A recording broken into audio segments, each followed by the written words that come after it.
बोलो श्री सतगुरु महाराज की, श्री प्राणनाथ प्यारे की।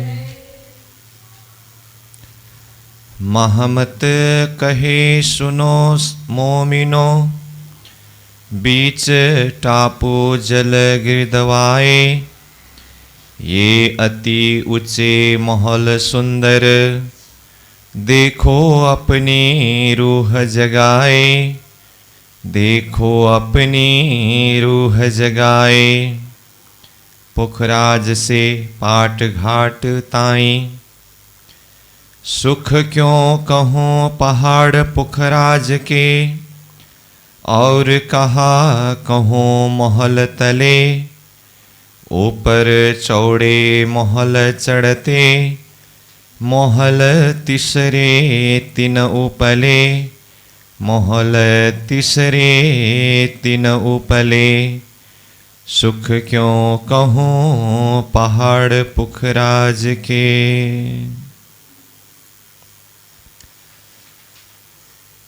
अक्षरातीत धामधनी श्रीराज जी की असीम अनुकंपा के द्वारा तारतम सागर दिव्य वाणी अंतर्गत परिक्रमा ग्रंथ के ऊपर हम चिंतन करते आ रहे हैं। तो परिक्रमा ग्रंथ में अब तक 25वें प्रकरण तक के चौपाइयों को, भाव को श्रवण किया, चिंतन किया। तो ये 25वां प्रकरण में विशेषकर बनकी नहर की शोभा वर्णन किया गया और साथ में वहीं से फिर एक झलक भीतर की तरफ यानी कि रंगमहल की तरफ की शोभा को देखा। तो बन बिना की जमीन, पश्चिम की चौगान दूब दुलीचा की शोभा को भी देखा। दूब दुलीचा में मानो कि विभिन्न रत्नों से जड़ित दुलीचे बिछाया हो, वह दूब का प्रकाश आसमान में प्रकाशित हो रहा है, ऐसी शोभा वर्णन किया गया। फिर बनकी नहर से बाहर की तरफ की शोभा को देखा तो बड़ी रंग में सागर, सागर के चारों तरफ महलों की शोभा। फिर सागर के मध्य में टापू महल। ये बड़े रंग की शोभा को भी यह 25 प्रकरण के द्वारा ही चिंतन कराए। तो अब लगभग देखें तो यहाँ तक वर्णन होने पर पूरा 25 पक्ष परम धाम की मुख्य मुख्य सारी निशानी एक आवृत्ति वर्णन पूरा हुआ। तो प्रारंभ से यहाँ तक विचार करिए, चिंतन करिए। जैसे रंगमहल का वर्णन हुआ, फिर उसके बाद परिक्रमा के हिसाब से देखें तो चांदनी चौक का वर्णन हुआ, बट पीपल की चौकी का वर्णन हुआ, फूलबाग नूरबाग का भी वर्णन हुआ। फिर लाल चबूतरा, वहाँ के आगे का बड़ोवन, ताड़वन की शोभा भी वर्णन हुए। तो ये पहला परिक्रमा। फिर दूसरे परिक्रमा में क्या क्या आता है, 7 घाट। तो 7 घाट का भी बार बार वर्णन हो चुका है। फिर जमुना जी, वहाँ पर पाट घाट, दोनों पुल, फिर अक्षरधाम, ये भी वर्णन हुआ। फिर दक्षिण के तरफ देखें तो कुंज निकुंज वन का भी वर्णन हुआ। हाउज कौसर तालाब का वर्णन तो 2 बार हो चुका है। और 24 सांस का महल का वर्णन जो है वो परिक्रमा ग्रंथ में कुलस्थ रूप में वर्णन नहीं हुआ है। और फिर आगे पश्चिम की तरफ देखें तो दूब दुलीचा, जो ये 25वें प्रकरण में ही वन बिगर के जो जिमी करके आया, तो उसी से पश्चिम की चौगान को भी नजरा किया। फिर अन्नवन तो अब फुलबाग की तरह है ही। तो ये दूसरी परिक्रमा के अंदर जो कुछ भी आता है ये भी सारे वर्णन हो चुका है। फिर उसके बाद जवेरू की नहर, फिर माणिक पहाड़, फिर बन की नहर का वर्णन हुआ। तो जैसे कि कहा विशेष ये 25वें प्रकरण में बन की नहर के साथ साथ में यहाँ से बाहर छोटी रांग से होते हुए विशेष बड़ी रांग, तो जिसमें सागर के चारों तरफ महल, इमारतें, प्रासादें और सागर के मध्य में टापू महल, ये सारी शोभा वर्णन हुआ। तो ये 25 प्रकरण में चौपाई को देखे कुल 1166 चौपाई हुआ।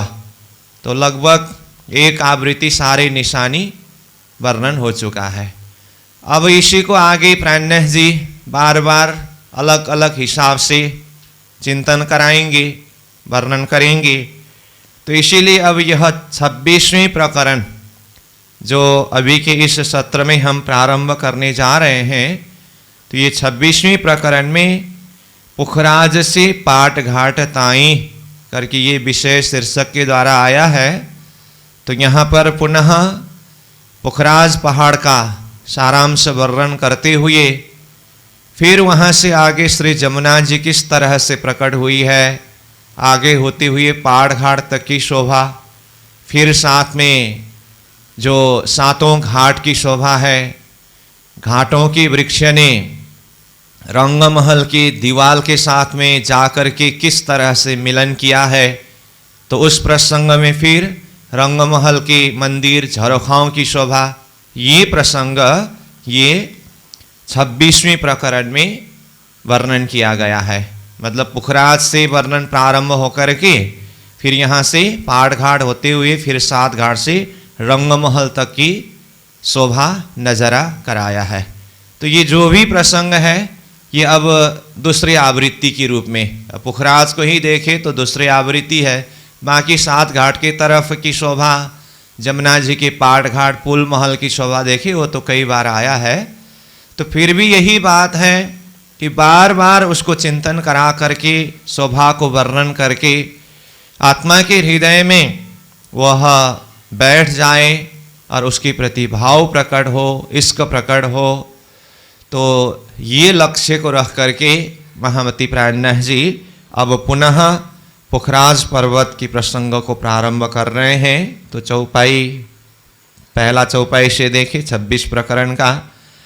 तो प्राणनाथ जी कहते हैं, सुख क्यों कहूँ पहाड़ पुखराज के, और कहा कहूँ महल तले, ऊपर चौड़े महल चढ़ते, मोहल तीसरे 3 उपले।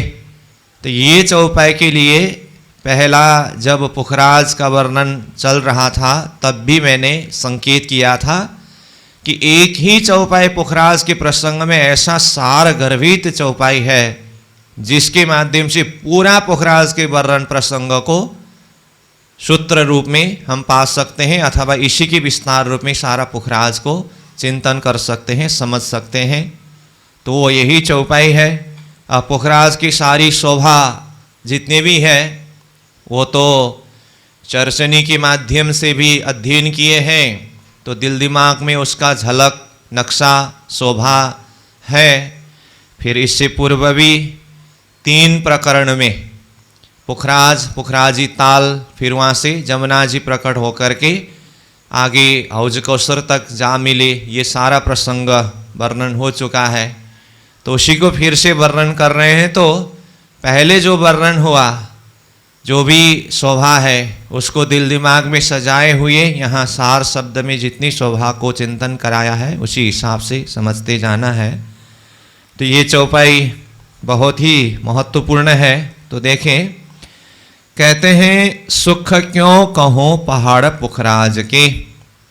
पुखराज पहाड़ की सुख किस तरह से मैं वर्णन करूं शब्द में, और कहाँ कहूँ महल तले, और महल तले ताल महल की शोभा को देखिए, और महल के नीचे ताल को भी देखिए, फिर उसके नीचे देखे तो बंगला की शोभा को देखिए।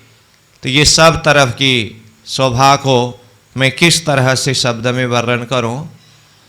और आगे कहते हैं, ऊपर चौड़े महल चढ़ते। अब पुखराज की शोभा देखें तो 1000 हांस के गोल चबूतरा के ऊपर मध्य में चौरस चबूतरा, चौरस चबूतरा के ऊपर खजाने के ताल से आया हुआ 5 पेड़ प्रकट हुआ और यह 5 पेड़ 5 भौम तक सीधा ऊपर चले गए हैं। उसके पश्चात छज्जा बढ़ने का क्रम प्रारंभ हुआ और छज्जा बढ़ते बढ़ते 250 भौम ऊपर तक जाकर के छज्जा के एक आपस में मिलन होने पर 5 पेड़ का एक आपस में ऊपर महल रूप में मिलन हुआ और पश्चिम की घाटी, उत्तर की घाटी और ताल महल ये तीनों तरफ भी, और दक्षिण की तरफ देखें तो दक्षिण की तरफ के पेड़ के द्वारा निकला हुआ छज्जा जाकर के वृक्ष के साथ में मिलते हैं। तो ये चारों तरफ विस्तार होकर के गए। तो उस प्रसंग में पहले हम चिंतन किए हैं कि चाहे मध्य पेड़ से दिशा के पेड़ के तरफ की छज्जा हो, चाहे दिशा के पेड़ से दिशा के पेड़ के तरफ की छज्जा हो, चाहे दिशा के पेड़ से उत्तर पश्चिम की घाटी अथवा ताल महल की तरफ की छज्जा हो, जितनी जितनी छज्जा क्रम बढ़ते बढ़ते 250 भौम ऊपर तक गया और उस छज्जा ने जितनी एरिया में छाया डाल रखा है 250 भौम ऊपर जाने के बाद एक लंबी छज्जा उसके कितने गुना लंबा, 3 गुना लंबा एक ही छज्जा जा करके दूसरी तरफ से भी आया हुआ वो 3 गुना लंबा छज्जा के साथ में मिलन करके आपस में दोनों का मिलन हुआ है। तो ये वर्णन किया है। और फिर ये छज्जा बढ़ करके महल का अथवा भौम का आपस में मिलन तो 250 भौम ऊपर जा करके हुआ। अब यहाँ से ऊपर पुखराज पहाड़ का विस्तार कितने भौम ऊंचाई तक है? 750 भौम ऊंचाई तक है, कुल मिलाकर के 1000 भौम का है। तो 250 भौम का 3 गुना 750 भौम होता है। इसलिए जितने एरिया तक छज्जा बढ़ते बढ़ते जा करके विस्तार हुआ है 250 भौम तक, उसके 3 गुना विस्तार 750 भौम उसके ऊपर आने से 1000 भौम का ये पुखराज पहाड़ का विस्तार है। तो ये मुख्य प्रसंग ये एक ही चौपाई के भी ये दूसरे और तीसरे चरण के द्वारा स्पष्ट किया है, इसमें सूत्र रूप में है। तो कहा ऊपर चौड़े महल चढ़ते, भौम पर भौम ऊपर चौड़ते मतलब फैलते विस्तार होते, महल चढ़ते चढ़ते यानी कि बढ़ते बढ़ते गए। और आगे कहाँ तक किस तरह से विस्तार हुआ? तो कहा महल तीसरे 3 उपले, तो फैलते हुए बढ़ते हुए 250 भौम तक गया और उसके बाद ऊपर महल तीसरे, उसके तीसरे हिस्सा मतलब 3 गुना ज़्यादा विस्तार वाला उसके ऊपर महल विस्तार है, 3 उपले उसके ऊपर। तो ये भी एक भाव है। अब उसी में पहले ये भी कहा गया था कि पुखराज के प्रसंग में ज़्यादातः हिसाब या तो 3 गुना विस्तार होकर के या तो जितनी एरिया है उसके 1/3 यानी कि 3 भाग में से 1 भाग। जैसे देखिए ना, खजाने की ताल का हिसाब देखा तो खजाने की ताल कितने एरिया में है? पुखराज की तरहट्टी की जितनी लंबाई चौड़ाई है उसकी 1/3 खजाने का ताल है। और 1000 हांस का गोल चबूतरा उसकी लंबाई चौड़ाई को देखिए, उसके 1/3 मध्य भाग में भौम भर ऊंचा चौरस चबूतरा।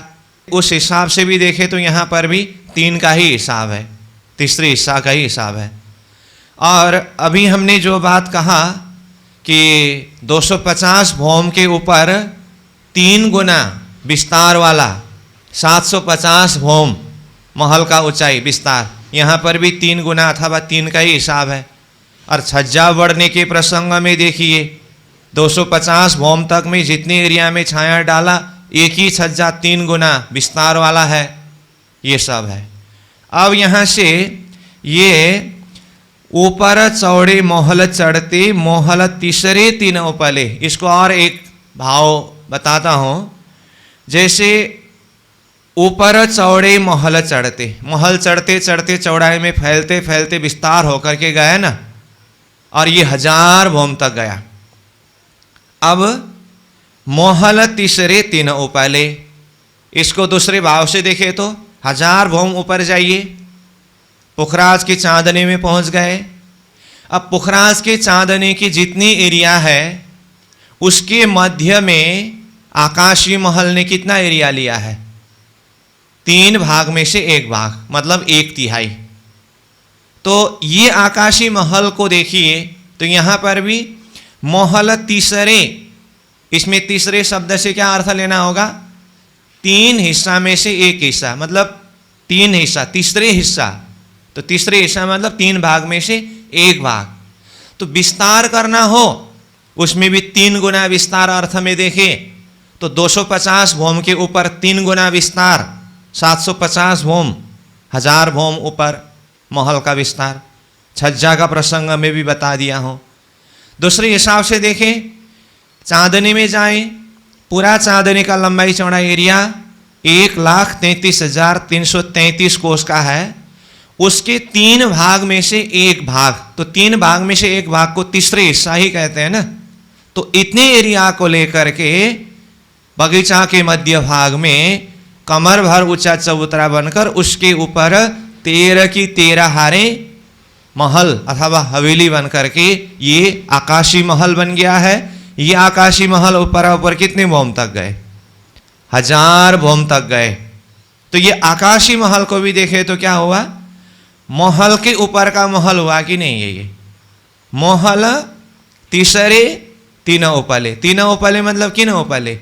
इससे पहले जो ऊपर चौड़े महल चढ़ते होकर के आया था, विस्तार होते हुए फैलते हुए जो महल आया था पुखराज पहाड़ 3, उसके उपले ऊपर महल, ये आकाशी महल। तो इस तरह से ये दोनों भाव से इसको समझना होगा, चिंतन करना होगा। दोनों भाव से मतलब 250 भोम ऊपर जाने के बाद का विस्तार देखें तो तीसरे शब्द से 3 गुना विस्तार वाला, छज्जा में भी और महल के ऊंचाई में भी। फिर चांदनी में जाने के बाद आकाशी महल को देखना हो तो चांदनी की लंबाई चौड़ाई से 3 भाग में से 1 भाग, तीसरे हिस्सा में आकाशी महल पुखराज पहाड़ के 1 हिस्सा में ये महल के ऊपर महल शोभायमान है। इस अर्थ में भी ऊपर चौड़े महल चढ़ते महल तीसरे 3 उपले, ये होगा।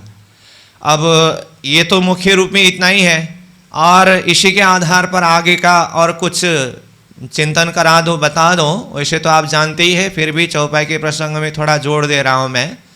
आगे भी देखिए, जैसे बंगला का चबूतरा में आइए, ये सारा बंगला हो, अदबिच का कुंड हो, ढापी चौतरा, मूलकुंड, ये सारा पुखराज के ही प्रसंग में तो आने वाला है ना। इसीलिए बंगला की चबूतरा में आइए। चबूतरा का लंबाई चौड़ाई 1,00,000 कोस का है।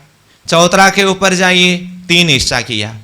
मध्य हिस्सा 33,333 कोस में 96 की 96 हारी बगीचा, उसमें बंगले, चेह बच्चे, ये सारी शोभा। और बाहर की तरफ, दोनों तरफ अथवा चारों तरफ 33,333 कोस के जगह में 5 पेड़, 4 फिलपाई, 5 पेड़। तो यहाँ पर भी देखिए तो 3 हिस्सा का ही हिसाब है। और यहाँ से ऊपर जैसे बंगला का 6ठी चांदनी से कुंड रूप बन करके ताल विस्तार होते होते गया, 250 भोम ऊपर जा करके फिर ताल महल से मिलते हुए ताल 980 भोम ऊपर गए। अब वहाँ ऊपर जा करके देखिए, जहाँ पर ताल महल और ताल अथवा ऊपर जा करके 980 भोम के ऊपर, जहाँ आगे जबीर का महल, दाएं बाएं वन, मध्य में ताल, यहाँ पर भी देखिए तो इसका जितना एरिया है उसके तीसरे हिस्से में ताल है। तीसरे हिस्से में ताल है का मतलब पहले भी हम कई बार चर्चा किए हैं। ये पुखराजी ताल का लंबाई चौड़ाई कितना है? शुरू में 12,000 कोस का था, दोनों तरफ से 11,000 कोस बढ़ने से 22,000 कोस बढ़ा, तो 22,000 कोष और शुरू का 12,000 कोष जोड़ने से कितना हुआ? 34,000 कोष हुआ ना। तो 34,000 कोष मतलब 1,00,000 कोष का तीसरा हिस्सा 33,333 कोष होता है, उसमें से थोड़ा सा हिस्सा ज़्यादा है 34,000 कोष। कहने का मतलब यहाँ पर भी देखिए ताल 3 भाग में से 1 भाग, एक हिस्सा में ही है, और बाहर दाएं बाएं जबीर का महल मध्य में और दाएं बाएं वन, ऊपर 20 भौम को देखे तो, और उसके नीचे 980 भौम में ही देखे तो मध्य तीसरे हिस्सा में ताल, और दाएं बाएं अथवा चारों तरफ ताल महल। यहाँ पर भी 3-3 का हिसाब से है। और यहाँ से आगे यानी कि पूर्व की तरफ जाइए अद्विज की कुंड में। अद्विज की कुंड में तो सबसे पहला हिसाब ही शुरू होता है बंगला के चबूतरा के साथ में जुड़ करके आया हुआ अद्विज का कुंड का चबूतरा बंगला के चबूतरा के तीसरे हिस्सा में से एक हिस्सा बराबर का है, मतलब 1/3। तो बंगला का चबूतरा का लंबाई चौड़ाई 1,00,000 कोष का, उसकी 3 भाग में से एक भाग 33,333 कोष का लंबा चौड़ा अद्विज का कुंड। अब इतना संकेत बताया तो आगे स्वयं समझ सकते हैं। अब फिर यहाँ से आगे देखिए, अद्विज के कुंड से लगता हुआ पूर्व दिशा में ढापी चबूतरा आया है। तो ढापी चबूतरा का लंबाई चौड़ा एरिया कितना है? अद्विज के कुंड के 3 भाग में से एक भाग, मतलब अद्विज का कुंड का लंबाई चौड़ाई है 33,333 कोष, उसका 3 भाग में से एक भाग मतलब 33,333 को 3 भाग करते समय एक भाग में कितना होता है? 11,111। तो ढापी चबूतरा का लंबाई चौड़ाई 11,111 कोष का होता है। फिर ढापी चबूतरा के साथ में जुड़ करके आया हुआ मूल कुंड, तो मूल कुंड का चबूतरा का लंबाई चौड़ाई कितना है? ढापी चबूतरा के चबूतरा का लंबाई चौड़ाई 11,111 का 3 भाग में से एक भाग 3700 कोष का लंबाई चौड़ाई मूल कुंड का चबूतरा का लंबाई चौड़ाई है। और उसमें भी मूल कुंड को मध्य में देखिए तो चबूतरा के लंबाई चौड़ाई के मध्य तीसरे हिस्सा में कुंड है। तो इस तरह से चाहे बृहद संख्या से लेकर के देखें तो 3-3 हिस्सा कम, ये हिसाब ही होता है, या तो छोटा संख्या अथवा छोटा साइज से देखें तो 3-3 हिस्सा विस्तार, ये हिसाब होता है। तो ये सारी बातें जो है पूरा पुखराज की शोभा में जो वर्णन हुआ है, तो वो यही चौपाई के माध्यम से चिंतन करना होगा। ये सूत्र रूप में है। तो फिर से मैं पूरा चौपाई को पढ़ देता हूँ। मुख्य रूप में तो ये 4था चरण ही है, तीसरे चरण से लेकर के, फिर भी पूरा चौपाई को फिर देखें। कहा सुख क्यों कहूँ पहाड़ पुखराज के, और कहा कहूँ महल तले, ऊपर चौड़े महल चढ़ते, महल तीसरे तीन उपले। तो इस तरह से कहा। अब ये तो मैंने ये चौपाई के आधार पर थोड़ा इस तरह से चिंतन होना चाहिए, समझना चाहिए करके इस तरह से बता दिया। अब ऐसा कहूँ तो फिर थोड़ा ज़्यादा ही विस्तार हुआ ऐसा भी लग सकता है, तो वही विस्तार है, परंतु एकदम सार रूप में यहाँ सीधा सीधा ही देखें तो यहाँ कहने का भाव इतना है कि ऊपर चौड़े महल चढ़ते, इससे भौमवर चढ़ते चढ़ते चढ़ते 250 भौम, वहाँ से भी फिर 750 भौम चढ़ा करके ये तीसरे चरण में ही 1000 भौम का पुखराज पहाड़ बन गया। और महल तीसरे तीनों उपले, उसके 3 भाग में से एक भाग मध्य में आकाशी महल पुखराज पहाड़ के ऊपर है। सीधा पहले जितने भी व्याख्या किया मैं, अगर वो समझने में थोड़ा मुश्किल जैसा लग रहा है तो इतना समझ लीजिए, बस हो गया कल्याण। लेकिन जिसको ये सूत्र के द्वारा पूरा पुखराज पहाड़ को ही यही एक चौपाई के द्वारा चिंतन करना है, तो उसके लिए ये थोड़ी सी एक सूत्र बता दिया हूँ। तो इसके लिए इतना ही कहा गया। बाकी आप अपने चिंतन में, साधना में चिंतन करते रहिए, मनन करते रहिए। अब चलते हैं हम दूसरे नंबर चौपाई में। तो देखिए दूसरे चौपाई को। 8 पहाड़ तले महल के, ऊपर ताल पुखराज, कई महलाते 8 पर, ऊंचे रहे महल बिराज। अब क्या आया शब्द? 8 पहाड़ तले महल के। अब ये पहली बार नहीं आया। हाँ, पुखराज पर्वत चर्चनी की बात तो है ही, वाणी में ही ये अब दूसरा आवृत्ति है, इसलिए शब्द आते ही समझ में आना चाहिए। 8 पहाड़ आया, तो कौन कौन से 8 पहाड़? 5 पेड़, 2 घाटी यानी उत्तर पश्चिम की घाटी और ताल महल, तो बंगला जी कही अथवा उसके ऊपर की ताल महल। तो ये 8 पहाड़ हैं। 8 पहाड़ ताले महल के। अब इसके तले, महल के तले मतलब ऊपर तो महल विस्तार हुआ है, 750 भौम ऊपर तो पूरा विस्तार हुआ है ना, उसके तले ही ये 8 पहाड़ को देखिए। ऊपर ताल पुखराज, फिर उसके ऊपर देखिए ताल पुखराज, पुखराजी ताल, बंगला के ऊपर ताल महल के मध्य में पुखराजी ताल। कई महलातें 8 पर। अब पुखराजी ताल के साथ में फिर 8 पहाड़ में कई महल आते हैं। अब कितनी कितनी महल है वो तो सब दिल दिमाग में बैठा ही है। 5 पहाड़ यानी कि 5 पेड़ में, शुरू में एक पेड़ का लंबाई चौड़ाई कितना था? 400 कोस का। वही विस्तार होते होते 250 होम ऊपर जा करके देखिए तो कितनी एरिया विस्तार हुआ है। और दिशा के पेड़ से उधर उत्तर की घाटी, पश्चिम की घाटी और ताल महल की तरफ देखिए तो 88,000 कोस के बराबर की दूरी को ये छज्जा ने विस्तार करके आपस में मिलन कराया है। और उधर घाटी को भी देखिए, घाटी तो एक ही घाटी की चबूतरा का लंबाई कितना है? 4 लाख कोस। शुरू में महल शुरू हुआ 3,56,000 कोस से, 44,000 की जगह को छोड़ करके, वो भी फिर छज्जा बढ़ते बढ़ते 250 भौम ऊपर पहुंचने तक में उसके ऊपर भी पूरा महल आ जाता है। तो एक एक पहाड़ के ऊपर कितने सारे महल है, उसका कैसे हिसाब करें? इसलिए सूत्र रूप में इतना ही बताया कि कई महलातें 8 पर, मतलब 8 पहाड़ों में, 5 पेड़ में और 2 घाटी ताल महल में कई महलाते हैं। ऊंचे रहे महल बिराज, ऊंचाई में कितने भौम ऊंचाई तक? 1000 भौम ऊंचाई तक महल विराजमान है। और ये जो आकाशी महल को देखेंगे तो आकाशी महल 5 पेड़ के ही एरिया के ऊपर रहता है। क्यों? खजाने की ताल के अंदर ही 5 पेड़ है ना, और उसके ऊपर चौरस पाल, चौरस पाल के ऊपर 5 पेड़ प्रकट हुआ है ना, तो उसी के सीधा में देखिए तो आकाशी महल, तो 5 पेड़ का एरिया उसी में आया ना। तो उस अर्थ में अगर देखें तो फिर ये 5 पहाड़ का विस्तार तो कहाँ तक? 8 लाख कोस यानी कि 2000 भौम, आकाशी के चांदनी तक का इसी का विस्तार है।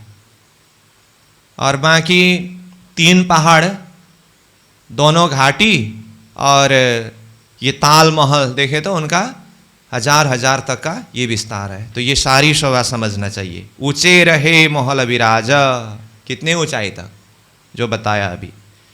3 नंबर को देखें, ताल ऊपर जो महलात है, 8 पहाड़ तले जो इन, महल उपले आकाश लो किया निपट नूर रोशन। ताल ऊपर जो महलात है, ताल के ऊपर, ताल के ऊपर कहने से ताल के ही साथ में लगा हुआ चारों तरफ देखें, जिसे ताल महल के नाम से जाने जाते हैं। और ताल के 980 भौम से ऊपर देखें तो पास में जबेर का महल है, और साथ में पुखराज की तरफ जा करके देखें तो पुखराज का महल तो है ही। तो ये सब ताल के ऊपर का महल हुआ। ताल ऊपर जो महलात है, 8 पहाड़ तले जो इन, इस महलों के तले जो 8 पहाड़ है, 8 पहाड़ के ऊपर ही विस्तार होकर के ये महल बने हैं। और ऊपर से देखे तो ये सारा जो पहाड़ बना हुआ है महल, उसके नीचे 8 पहाड़ मतलब 8 निशानी यहाँ है। महल उपले आकाशलो, उपले मतलब ये ऊपर के महल ने, आकाशलो मतलब आसमान तक किया निपट नूर रोशन, निश्चय रूप में ही इसके नूर प्रकाश ने रोशन प्रकाशित किया हुआ है। मतलब यहाँ की महलों ने अथवा महल की प्रकाश ने निश्चय रूप में ही परमधाम के चैतन्य आसमान को प्रकाशित किया हुआ है। 4 नंबर चौपाई को देखें। निपट बड़े महल पहाड़ के, निपट बड़े दरबार, कब सुख लेसी इनके, ये धनी तुम ही देवनहार। देखिए यहाँ पर भी फिर वही भाव उपस्थित हुआ जो मैं बीच बीच में बोलता आ रहा हूँ। चौपाई में वही भाव बार बार आ रहा है।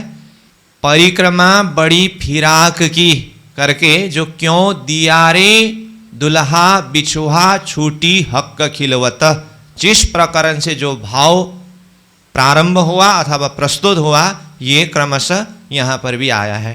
तो देखिए 4 नंबर चौपाई को। निपट बड़े महल पहाड़ के, निपट मतलब निश्चय ही यहाँ पहाड़ के महल बहुत बड़े बड़े हैं, और साथ में निपट बड़े दरबार, यहाँ के जो दरवाजे हैं वह भी निश्चय रूप में ही बहुत बड़े बड़े हैं। प्रत्येक हवेली के चारों तरफ बड़े बड़े दरवाजे होते हैं। महल में देखिए, महल के भी चारों तरफ के 4 दरवाजे बड़े बड़े होते हैं। इस हिसाब से देखें तो सारे हवेली में, सारे महलों में जितने भी चारों दिशा के दरवाजे हैं वो निश्चय रूप में बड़े बड़े दरवाजे हैं। और उसमें भी पुखराज की चांदनी में देखें तो चारों दिशा में चांदनी में एक ही दरवाजा कितने बड़े हैं, 5 भौम की ऊंचाई के बराबर का एक एक दरवाजा पुखराज की चांदनी में है। तो ये तो निश्चय रूप में बड़ा दरवाजा है ही, उसको भी देखना है। और हवेली के महल के चारों तरफ के बड़े बड़े दरवाजे, ये सारा निपट बड़े दरबार, दरबार का दरवाजा, दरबार से दरवाजा भी लेना है और दरबार तो है ही। अब कहते हैं कब सुख लेसी इनके, ये भाव जो विरह का भाव और धनी से जो एक प्रार्थना अर्जी का भाव है ना, उस सुख को याद करते हुए पुनः उस सुख को प्राप्त करने के लिए आत्मा तड़पती है, बिलखती है। तो धनी से प्रार्थना करते हुए कह रहे हैं कि धनी कब सुख लेसी इनके, ये पुखराज पहाड़ के बड़े बड़े महलों के बड़े बड़े दरबार के यहाँ के सुख को कब प्राप्त करेंगे। फिर ये धनी तुम ही देवनहार, हे धामधनी आप ही देवनहार यानी कि देने वाले हो, तो आप ही यह सुख प्रदान करने वाले हैं। तो धनी हमें ये सुख कब प्राप्त कराओगे अथवा प्रदान करोगे, ये पुकार हो रहा है। 5 नंबर को देखें। इत बड़े जानवर खेलत, आगों बड़े दरबार, ये सुख कब हम लेसी, मोमिन इत इंतजार। अब यह बड़े दरबार के सामने में आगे वहाँ के बड़े बड़े जानवर खेलते हैं। अब पहले रंगमहल के प्रसंग में भी बड़े दरबार के सामने चांदनी चौक में पशु पंखियों के खेल तमाशे के विषय की बात हुई है। और यहाँ यह पुखराज पहाड़ जो बड़े दरबार है, इसके सामने में भी बड़े बड़े जानवर पशु पंखी अपने अपने प्रकार के खेल तमाशे दिखाते हैं। तो इतना बड़े जानवर खेलता, यहाँ पर बड़े बड़े जानवर खेलते हैं, अपनी अपनी लीला को कला को प्रदर्शन करते हैं। आगों बड़े दरबार के आगे अथवा दरबार से दरवाजा के आगे, इस अर्थ में देखें तो ऊपर चांदनी में चारों दिशा में जो बड़े बड़े दरवाजा है उसके आगे जो बगीचा में भी पशुओं के जानवरों के खेल तमाशे होते हैं। ये सुख कब हम लेसी, हे प्रियतम धामधनी ये सुख पुनः कब हम ले पाएंगे, प्राप्त कर पाएंगे। मोमिन इत इंतजार, यहाँ मोमिन ये सुख को प्राप्त करने के लिए इंतजार प्रतीक्षा कर रहे हैं। इंतजार मतलब प्रतीक्षा, हम वो सुख प्राप्त करने के लिए प्रतीक्षा कर रहे थे। वो सुख कब प्राप्त कराओगे। कई रंगों कई विध खेलत, पहाड़ से सेत फील, दम न रहे मासुक बिना, धनी क्यों डारी बीच ढील। कई रंगों कई विध खेलत, कई प्रकार के आनंद में कई प्रकार के खेल तमाशे खेलते हैं अथवा खेलते थे। पहाड़ से श्वेत फील, फील हाथी, और श्वेत मतलब श्वेत हाथी, परम नाम में हाथी भी श्वेत हाथी होते हैं। तो श्वेत फील वहाँ कई प्रकार से खेलते हैं। कहाँ? ऊपर जो 5 नंबर के दूसरे चरण में आगों बड़े दरबार जो शब्द प्रयोग किया, वहाँ बताया कि दरबार शब्द में दरवाजा अर्थ से लेंगे तो चांदनी में जो चारों दिशा में बड़े बड़े 4 दरवाजा के सामने, यानी कि वहाँ बृहद बगीचा जो है, उन बगीचों में ये बड़े बड़े श्वेत फील हाथी खेलते हैं। और वो सुख को चिंतन करते हुए, याद करते हुए कह रहे हैं, दम न रखे मासुक बिना। अब प्रियतम धामधनी मासुक श्रीराज जी महाराज के बिना, ये सुख के बिना तो दम यानी कि ये प्राण श्वास को नहीं रख सकते हैं, नहीं रह सकता है। धनी क्यों डारी बीच ढील। हे प्रियतम धामधनी, हमें ये संसार सागर के अंदर क्यों डार दिए, सागर के बीच में। और ढीला मतलब यहाँ से हमें जागृत कराने के लिए क्यों देरी कर रहे हैं। तो यहाँ ढील शब्द से देरी, ढील का अर्थ देरी है, तो देरी मतलब भाव क्या निकला। धनी क्यों डारी बीच, इतने से ये फरामोशी रूपी संसार भवसागर के बीच में हम आत्माओं को क्यों डार दिए। और ढीला मतलब यहाँ से हमें जागृत कराने के लिए और वो परमधाम की सुख पुनः प्राप्त कराने के लिए क्यों देरी कर रहे हो। इसका मतलब अब हमें उठाइए, परमधाम का सुख प्रदान करिए। कहाँ गए सुख आपके, हम कहाँ पुकारे जाए। तुम बिना नहीं कोई कितहो, मोमिन बेशक किए बनाए। 7 नंबर चौपाई में भी वही विरह के भाव और धनी से अर्जी का भाव है, क्योंकि ये पुखराज पहले आवृत्ति में पूरी तरह से शोभा वर्णन हुआ। अब उस शोभा को और वहाँ की लीला को चिंतन करते हुए उसको प्राप्त करना चाहती है, इसीलिए वो प्रार्थना, वो पुकार, वो अर्जी यहाँ ज़्यादा भाव प्रधानता दिखाई दे रहा है। तो देखिए कहते हैं, कहाँ गए सुख आपके, आपके उस परमधाम के सुख, पुखराज पहाड़ में हमें जो सुख प्रदान करते थे वो सुख कहाँ गए।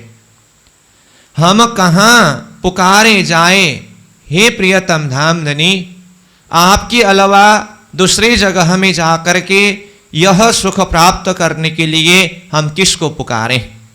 वही भाव है कि इलम के द्वारा यानी कि ज्ञान के द्वारा आपने यह दृढ़ निश्चय कराया है हमारे दिल में कि आपके अलावा दूसरा कोई है ही नहीं, इसीलिए कहाँ जा कर के किसको पुकारें, हम कहाँ पुकारे जाए। तुम बिना नहीं कोई कितहो, ये बता रहे हैं आपके ही इलम ने हमारे हृदय को, दिल दिमाग को, चित्तवृत्ति को यह दृढ़ कराया है कि आपके बिना कहीं कोई है ही नहीं। मोमिन बेशक किए बनाए, आपने ही अपने इलम के द्वारा मोमिन के हृदय, ब्रह्म सृष्टि के हृदय को बेशक बनाया है, तो फिर आपके बिना कोई है ही नहीं, तो हम कहाँ जा कर के पुकार करें। और सुख पहाड़ ताल के, तीनों तरफों महलात, पहाड़ सुख महल अंदर, जो कई नहरें चली जात। फिर पुखराजी ताल और उसके चारों तरफ के महलों के और वहाँ के अंदर की नहरों की ये शोभा चिंतन करा रहे हैं। कहा और सुख पहाड़ ताल के, पुखराज पहाड़ के जो ताल यानी कि पुखराजी ताल है, यहाँ का सुख। और तीनों तरफों महलात, पुखराजी ताल के ऊपर तीनों तरफ महलात है। तीनों तरफ कहने से उत्तर, पूर्व और दक्षिण। पश्चिम की तरफ ये दहलान की शोभा होने से यहाँ तीनों तरफ करके वर्णन किया, ऐसा पहले भी वर्णन आया है। पहाड़ सुख महल अंदर, तो ये पहाड़ का सुख और महलों के अंदर की ये सारे सुख, जो कई नहरें चली जात, महलों के अंदर बगीचों में और अन्य भी जगह में जहाँ जहाँ पर वन बगीचे हैं वहाँ पर कई तरह की नहरें चली जाते हैं। तो ये सारी शोभा और यहाँ की जो सुख, हे प्रियतम धामधनी हमें कब प्राप्त कराओगे, ये पुकार का भाव भी हो रहा है। फिर वहाँ की शोभा भी चिंतन कर रहे हैं, करा रहे हैं। पुखराजी ताल की शोभा और उसकी तीनों तरफ की महल, फिर नहरों की शोभा वर्णन करने के बाद फिर अब ये 9 नंबर चौपाई में देखिए, यहाँ पुखराजी ताल से जल आगे बढ़ करके किस तरह से चोर झरना के रूप में अदबिज के कुंड में जल उतरता है, ये वर्णन किया है 9 नंबर में। गुरजा दो के बीच में गिरत चादरे चार, चार चार हर एक में उतरत 16 धार। तो ताल में जल जिस तरह से 4 धारा के रूप में उतरे, ऊपर के 7 दहलानों के बीच में 4 नहर द्वारा होकर के, इसी तरह से पुखराजी ताल से भी पूर्व तरफ यानी कि अदबिज की कुंड की तरफ 7 दहलानों के बीच में 4 दहलान से 4 नहर होकर के जल आगे बढ़ चले हैं। और कुंड के ऊपर, कुंड मतलब अदबिज का कुंड, उसके ऊपर आकर के वह 2 गुर्ज के बीच में से, क्योंकि ये एक हांस 400 कोस की चौड़ाई के अंदर ये दहलान है, तो एक हांस के दोनों किनार में 2 गुर्ज है, तो दोनों गुर्ज के बीच में ये 4 नहर, फिर आगे जा करके एक एक में 4-4 का विस्तार होकर के शोर धारा के रूप में ये 480 भौम नीचे अदबिज के कुंड में जल उतरता है। तो ये शोर धारा किस तरह से बने, ये पहले भी वर्णन हुआ। जैसे कि ऊपर की जो पहला छज्जा 1600 कोस लंबा, फिर उसके एक भौम नीचे का दूसरा छज्जा 1200 कोस लंबा, फिर उसके एक भौम नीचे तीसरा छज्जा 800 कोस लंबा, फिर उसके एक भौम नीचे चौथा छज्जा 400 कोस लंबा। तो इस तरह से ये छज्जा विस्तार हुआ और एक एक में 4-4 विस्तार होने से 4 में 4 तो 16, इस तरह से झरना उतरे। ये शोभा बताए कि गुर्ज दो के बीच में, दोनों गुर्ज के बीच में गिरत चादरे 4। अब इसमें भी देखिए, हाँ 9 नंबर चौपाई को और थोड़ा सा खुलासा करना होगा। तो ये एक ही चौपाई में पुखराज के चांदनी के पूर्व दिशा में जो एकत्रित हुआ जल, यहाँ से ताल में होते हुए अदबिज के कुंड तक उतरने की सारी शोभा ये 9 नंबर 1 की चौपाई ने वर्णन किया। तो फिर से ध्यान से देखिए, गुर्ज दो के बीच में, ये कहने से दोनों गुर्ज शुरू तो कहाँ से लेना है, पुखराज के चांदनी के पूर्व दिशा के दरवाजा के साथ में लगा हुआ 2 गुर्ज के बीच में से 4 नहरें निकलना शुरू हुआ। और आगे आकर के जहाँ से पुखराजी ताल में जल उतरा है ना, तो वहाँ पर ये पुखराजी ताल के पश्चिमी किनार में जहाँ से ये जल उतरा है, यहाँ पर भी 2 गुर्ज है। तो ये 2 गुर्ज के बीच में से होकर गिरत चादरे 4, तो 20 भौम नीचे 4 चादरे 4 धारा के रूप में ताल में जल उतरा।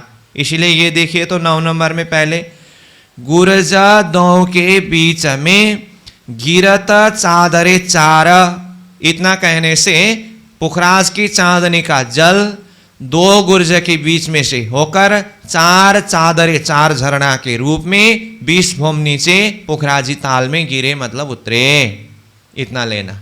अब उसके बाद तीसरे चरण और चौथे चरण में आगे जो बताया है वो पुखराजी ताल से अदबिज के कुंड में जल उतरने का प्रसंग है।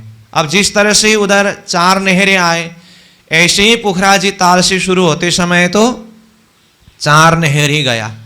आगे जाकर के जहाँ से जल उतरना हुआ वहाँ जैसे पहले कहा एक एक में 4-4 विस्तार हुआ ना, तो 16 झरना हुआ। उसके लिए देखिए चार चार हर एक में। पुखराजी ताल से गया हुआ नहर 4 नहर ही था, तो एक ही नहर में 4 4 हुआ, तो हर एक में 4 4 हुआ तो कितना हुआ? 16 हुआ ना। इसलिए कहा उतरत 16 धार, 16 धारा इस तरह से उतरते हैं। तो ये 9 नंबर चौपाई।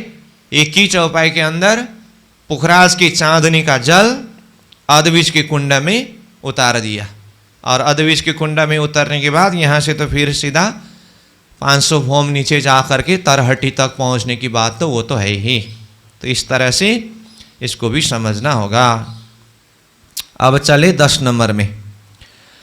सो परत बीच ले कुंड में इत चारों तरफों दहलान, ये सुख कब हम लेसी इन मेले साथ मेहरवान। वही जल उतरने की प्रसंगों को ही समेट करके फिर वो सुख प्राप्त करने के लिए एक विरहीन भाव से, आत्मा भाव से धनी को पुकार कर रहे हैं। कहा सो परत बीच ले कुंड में। सो मतलब कौन सा? ऊपर से कहा ना उतरत 16 धारा करके, जो 16 धारा उतरा, तो ये उतरा हुआ जल कहाँ पड़ा? सो परत बीच ले कुंड में, अधबीज के कुंड के बीच में यह जल पड़ता है, मतलब उतरता है। इता चारों तरफों दहलान, इसके चारों तरफ दहलान रूप, वहाँ छज्जा के किनारे में थंब रूप होने से चारों तरफ दहलान रूप दिखाई देता है। ये सुख कब हम लेसी, प्रियतम धामधनी, यह सुख, यह जल का उतरने का सुख और यहाँ की जो भी सारी सुख है, ये हम कब पुनः प्राप्त कर पाएंगे? इन मेले साथ मेहरवान, इस मेले में, यहाँ के बैठक में बिठा करके हमें पुनः कब ये सुख प्राप्त कराओगे? हे मेहरवान, हे कृपावान धनी। कब सुख लेसी बंगलों, जेता नहरे चले चक्राव, बीच बीच बगीचे चेह बच्चे, कई जल उतरे तले तालाब। 11 नंबर चौपाई में फिर चिंतन कहाँ ले जा रहे हैं? बंगला में। देखिए पहले भी ये वर्णन होते समय पुखराजी ताल से जल उतरने के प्रसंग से पहले अधविज का कुंड का वर्णन हुआ, उसके बाद फिर बंगला का वर्णन हुआ था, है कि नहीं? और अभी यहाँ पर भी पुखराजी ताल से जल उतरने के प्रसंग में पहले अधविज का कुंड का प्रसंग आया, अब फिर बंगला का प्रसंग बाकी है ना। तो वो बंगला के सुख को भी चिंतन कराते हुए फिर कह रहे हैं 11 नंबर चौपाई में, कहा कब सुख लेसी बंगलों, बंगला की जो सुख। अब बंगला कहने से ये तो शोभा दिल दिमाग में है ही। चबूतरा के मध्य तीसरी ईसा में 48 की 48 हारे बंगला, तो जो ऊपर ऊपर 5 भोम तक गए हैं, और एक बंगला के अंदर ही कई मंदिर है। ये सारी शोभा वर्णन हुआ है, और साथ में चेह बच्चों की शोभा भी है। तो ये सारे शोभा और सुख को याद करते हुए कह रहे हैं, कब सुख लेसी बंगलों, जीता नहरें चले चक्राव, जहाँ पर चक्राव की भांति नहरें और उसमें फुहारे चलते हैं। बीच बीच बगीचे चेह बच्चे, और बीच बीच में कई बगीचे भी है और कई चेह बच्चे भी है, और ये सब में जल परिभ्रमण करते हुए, विस्तार होते हुए, कई जल उतरे तले तालाब। तो यहाँ ताले तालाब में जल उतरने की बात आई, तो ये 11 नंबर के चौथे चरण में ये ताले तालाब का अर्थ है पुखराज के चबूतरा और बंगला के चबूतरा के संधि में, यानी कि बीच में एक जल कुंड है ना, 400 कोस का लंबा चौड़ा जल कुंड, जो पुखराज की तरहट्टी के पूर्व पेड़ से पूर्व की तरफ निकलते हुए ये नहर, ये कुंड में से होकर के फिर आगे बंगला की तरहट्टी की तरफ गया है। इसीलिए वैसे भी एक पेड़ का जल तो यही कुंड से होकर के जा रहे हैं, ये तो है ही, और बाकी मध्य का पेड़ से ऊपर पुखराज की चांदनी के ऊपर आकाशी महल की चांदनी में पहुंचा हुआ जल उतरते उतरते पुखराज की चांदनी तक तो सारा जल एक साथ में सब तरफ फैलते हुए आया, और उसके बाद आधा जल तो जो ऊपर चौपाई में वर्णन किया कि 4 झरना के रूप में ताल में उतरे, फिर एक एक में 4 होकर के अधविश के कुंड में उतरे। जो आधा जल है वो सारे महलों को सिंचन करते हुए, यानी कि महलों के बगीचों को सिंचन करते हुए, फैलते हुए, विस्तार होते हुए बंगला की चांदनी तक आया। फिर बंगला के 5 भौमों में यह जल विस्तार होते हुए ये बंगला के चबूतरा में आया। बंगला के चबूतरा के बगीचा को भी सिंचन करते हुए फिर चबूतरा के पश्चिम दिशा के तरफ होकर एक भौम नीचे ये कुंड में जल उतरने का प्रसंग है ना, तो वही है ये। तो क्या कहा, कई जल उतरे तले तालाब। तो ये तले तालाब, पोखराज का चबूतरा और बंगला के चबूतरा के बीच के कुंड तालाब में कई जल यहाँ उतरता है।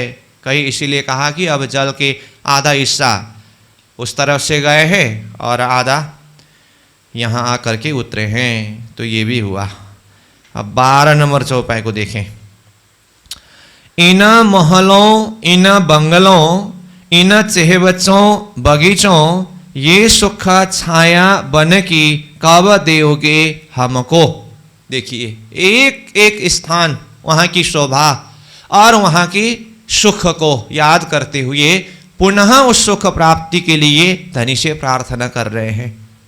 कहा, इन महलों, यहाँ के इन महलों के, इन बंगलों, यहाँ के बंगलों के, इन चेहबच्चों, इन चेहबच्चों के, बगीचों के, ये सुख, और ऊपर जो वृक्ष वन आया है, वन के द्वारा जो छाया मंडल डाल रखा है, उसके नीचे बैठते समय का सुख, ये सुख छाया बन की, ये सब याद करते हुए पुकार कर रहे हैं, कब देओगे हमको हे प्रियतम धाम धनी श्री राज जी महाराज, हम आत्माओं को वो सुख पुनः कब प्राप्त कराओगे। फिर कहते हैं 13 नंबर चौपाई में, कई सुख बीच बंगलों, कई सुख खूब खुशहाली खास, सो दिन कब हम देखसी हक सो विविध विलास। कई सुख बीच बंगलों, बंगलों के बीच में हम कई प्रकार के सुख लेते थे। कई सुख खूब खुशहाली खास, बंगला के प्रसंग में पहले भी वर्णन आया ना, खूब खुशहालियों के द्वारा सखियों की सेवा। तो सखियों के जो पातशाही, इस विषय में जो शोभा वर्णन हुआ, तो यहाँ बंगला में जो खूब खुशहालियाँ रहते हैं, तो उनकी जो खास ये सुख, सो दिन कब हम देखसी, वह दिन पुनः हम कब देख पाएंगे, मतलब वह सुख कब प्राप्त कर पाएंगे। हक्कसों विविध विलास, जैसे कि हम हक प्रियतम धाम धनी श्रीराज जी के साथ में यहाँ के महलों में, बंगलों में कई जगह हमें विविध प्रकार के विलास करते थे, सुख लेते थे, आनंद अनुभव करते थे, वो सुख को हम फिर कब प्राप्त कर पाएंगे। एक शब्द सखी बोलते, कई ठौरों उठे जिजीकार, मन स्वरूप कई सुहागनी, कई एक पाँव खड़िया हजार। ये 14 नंबर चौपाई में बंगलों में खूब खुशहालियों के द्वारा सेवा के लिए किस तरह से वो तत्पर होते हैं, उनकी ये भाव अथवा उनकी जो लीला है उसको यहाँ पर बताया।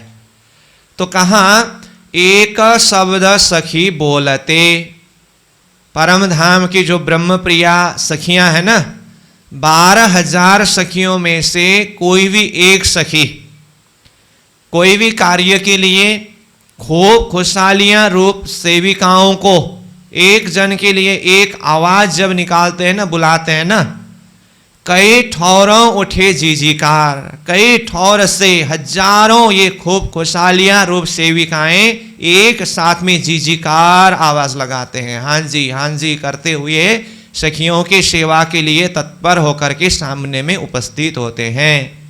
एक शब्द सखी बोलते, ब्रह्म प्रिया सखी, एक शब्द मतलब एक बार आवाज लगा करके बुलाते समय, हुक्म करते समय कई ठौरों उठे झिझिकार। कई ठौर से मतलब कई खूब खुशहालियां रूप सखियां झिझिकार करते हुए सामने में उपस्थित होते हैं। मन स्वरूप कई सुहागनी। ये जो सुहागनी, अब सुहागनी कहने से तो परम धाम की ब्रह्म प्रियाएं सुहागनी तो है, वो राज्य की सुहागनी है। अब ये खूब खुशहालियां भी सुहागनी है, क्योंकि ये भी तो आनंद लेती है ना। तो सुहागनी का अर्थ क्या है? जो सुहाग लेती है वो सुहागनी है। सुहाग मतलब आनंद। सुहाग शब्द का अर्थ आनंद है। तो जो सुहाग को लेती है अथवा सुहाग का अनुभव करते हैं, आनंद लेती हैं, वो सुहागिन है। तो इस अर्थ में देखें तो खूब खुशहालियां भी सुहागिन है। क्यों? क्योंकि उनको सखियों की सेवा में ही आनंद आता है, और ये हुकुम के स्वरूप है। खूब खुशहालियों को क्यों हुकुम का स्वरूप कहा?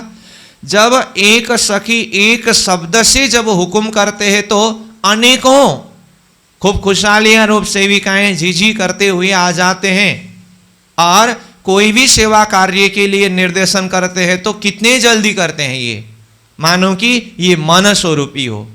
जैसा मन चाहे ऐसी ही सेवा, और जिस गति में चाहे ऐसी ही गति में करते हैं। इसलिए इनको मन स्वरूप कहा। मन स्वरूप क्यों कहा? मन जैसा चाहे, मन मतलब किसके मन? खूब खुशहाली का मन चाहे ऐसा नहीं है।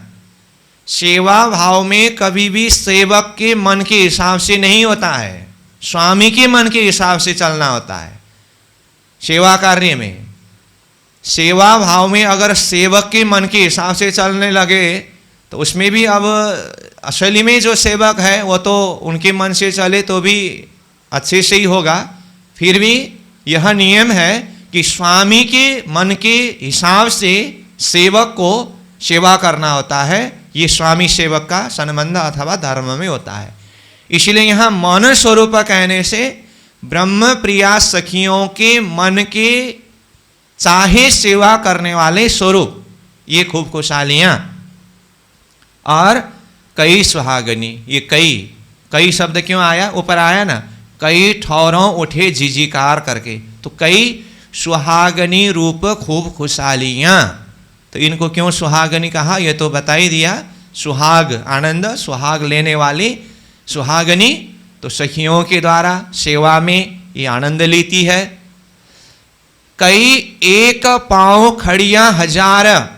देखिए कई हजारों ये खूब खुशहालियां रूप अथवा हुकुम के स्वरूप रूप अथवा मन का स्वरूप रूप, इनको क्या क्या नाम से बताया? खूब खुशहालियों को खूब खुशहाली तो है ही, और हुकुम करने मात्र से जिसके द्वारा सेवा होती है, इसीलिए ये हुकुम का स्वरूप है। जैसा मन चाहे उस हिसाब से होता है, इसीलिए ये मन स्वरूप है। खूब खुशहालियों की ही अलग अलग संज्ञा है ये। तो कई एक पांव खड़ियां, कई मतलब कई खूब खुशहालियां रूप, आगे हजार शब्द भी प्रयोग किया है। कई हजारों खूब खुशहालियां रूप सेविकाएं सखियां, अथवा यहीं के शब्द से कहूं तो सुहागनी एक पांव में खड़े हैं। एक पांव में खड़े का मतलब जैसे सेवा के लिए हुक्म करे तुरंत दूसरे पांव आगे बढ़ाने के लिए एकदम मतलब तैनात सक्रियता, ये एक पांव में खड़े होने का भाव ये बताया है। तो इस तरह से खूब खुशहालियां सेवा के लिए तैनात होते हैं। तो यही प्रसंग पहले पुखराज का प्रसंग वर्णन हुआ ताल से होते हुए बंगला के प्रसंग में, तो वहाँ पर सखियों की साहेबी करके ये प्रसंग के ऊपर कई चौपाई के द्वारा चिंतन हुआ, उसी को फिर यहाँ पर भी सार रूप में चिंतन कराया गया है। अब 15 नंबर को देखते हैं। सखी कछु का मन में चाहत सो आगो खड़ी ले आए, यो चित्त चाहे सुख धाम के कब लिसी हम जाए। अब इनको हुकुम का स्वरूप कहा, इनको मतलब किनको? खूब खुशहालियां रूप को। इसका मतलब सदा सर्वदा इनको हुकुम ही करना पड़ेगा, आज्ञा ही करना पड़ेगा, तब जाकर के ये सेवा करेंगे, कोई जरूरत नहीं है। सखियों के दिल में जब आता है ना, पहले ही ये समझ लेते हैं और मुख से कहने नहीं पाता है, वो पहले ही जो कुछ भी जरूरत सेवा हो वो पूरा कर लेते हैं। मानो कि कोई सामग्री ले आना हो, सखियां दिल में सोचते हैं, कहने से पहले ही खूब खुशहाली की दिल में आ जाता है और वो तत्क्षण हाजिर कर लेते हैं। तो कहा सखी कछु मन में चाहत, मन में जैसे ही चाहा, मोक्षे बोले नहीं, सो आगो खड़ी ले आए, पहले ही ले आकर के आगे खड़े कर देते हैं, मतलब हाजिर कर देते हैं, सामने में उपस्थित करा लेते हैं। गुरुजी मंगलदास जी ने अपने शब्द में कहा है, सन्मंदी ही इशारा को समझते हैं। ये गुरुजी के शब्द है। मतलब मोक्ष से बताए हुए बात, कहा हुआ बात तो हर कोई समझते हैं ना, ये कौन सी बड़ी बात है। और कितने तो कहने पर भी नहीं समझते हैं, ये तो फिर आश्चर्य की बात है। तो कम से कम कहने पर भी समझ जाए, वो भी बहुत बड़ी बात है। लेकिन जो संबंधी होते हैं, जो अंतरंग एक भावना से जुड़े हुए होते हैं, वो हर बात मोक्ष से कहे और समझे, ऐसा नहीं होता है। और मोक्ष से कहा हुआ शब्द को समझने से भावना की बातें जो संबंधी आत्मा समझते हैं, ये गहराई की बातें होती है। तो इसीलिए ये तो अद्वैत संबंध की बात है, इसलिए यहाँ कहने की कोई ज़रूरत नहीं है। जैसे यहाँ ब्रह्मप्रिया सखियों की सेवा के लिए खूब खुशहालियों की बात है, राज्य की सेवा के लिए सखियों की वही बात है। राज्य जब दिल में कुछ सोचते हैं, कहने की ज़रूरत ही नहीं पड़ती है, सखियाँ पहले हाजिर करा देते हैं। तो ये तो अब कुछ भावनात्मक बातें हैं, वहीं से अद्वैत भाव से ही समझ सकते हैं। आइए चौपाई को देखते हैं। कहा सखी कछु का मन में चाहत, सो आगो खड़ी ले आए, यो चित्त चाहे सुख धाम के। इस तरह से चित्त चाहने मात्र से सब कुछ हो जाता है। धाम का सुख ऐसा होता है। तो ऐसे सुख को हे धामधनी कब लेसी हम जाए, कब जा करके हम उस सुख को प्राप्त करेंगे, लेंगे। तो इस तरह से बंगला की सुख और वहाँ खूब खुशहालियों के द्वारा सखियों की सेवा, सखियों की पातशाही, ये सब याद करते हुए पुनः उस सुख को प्राप्त करने के लिए धनी से प्रार्थना कर रहे हैं। अब फिर 16 नंबर चौपाई से पहले जो अद्विज के कुंड में जल उतरा था, तो यहाँ से फिर आगे चबूतरा, ढपी चबूतरा होते हुए फिर मूल कुंड से किस तरह से जल प्रकट होते हैं, ये प्रसंग आगे वर्णन करेंगे।